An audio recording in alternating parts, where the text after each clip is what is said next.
96% মুসলমানের দেশে বলেন তো এই লোকটা একটা প্রশাসনে চাকরি করার পরেও যদি 10 জায়গায় অনুমতি নেওয়া লাগে, সাধারণ মানুষ কোরআন প্রচার করলে কি করতো?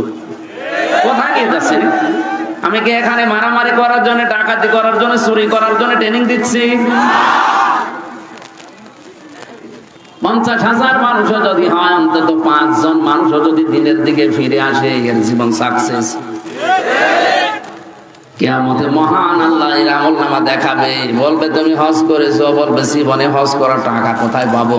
না, তাফসীর মাহফিল দিয়েছিলে, সেখানে হজের বয়ান হয়েছিল, উদ্বুদ্ধ হয়ে অনেক টাকাওয়ালা মানুষ হজে গেছে, যাদের হজ কবুল হয়েছে এরকম মানুষের আমলনামার সওয়াব তোমাকে আল্লাহ দিয়ে দিয়েছে।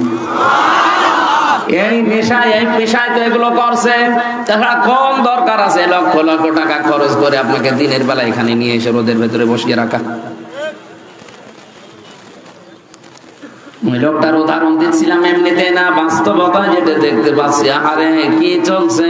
কোরআন প্রচার করতে গেলে 96% মুসলমানের দেশে যদি এত বাধা আসে, তাহলে হিন্দুদের দেশে কি হবে বলেন তো? টের পান না কিলের ওজন দেখে যে কি করবো?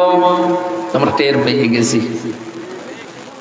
এই জন্য আল্লাহ লড়াইয়ের কথা বলেছে, টিকে থাকার জন্য তোমাকে ওরা যে আচরণ করেছে ওইভাবে তোমার আচরণ করো, কিন্তু সাবধান, ওয়ালা তা'তাদু, সীমা লঙ্ঘন করবা না।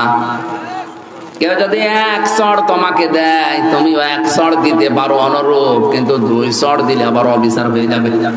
কেউ যদি বাড়ি থেকে বের করে দেয় তোমারে, বিনা কারণে মামলা দিয়ে ধরিয়ে দেয়, এরকম পরিবেশ আসলে তুমিও ধরিয়ে দাও, কিন্তু সাবধান, সীমা লঙ্ঘন করা যাবে না।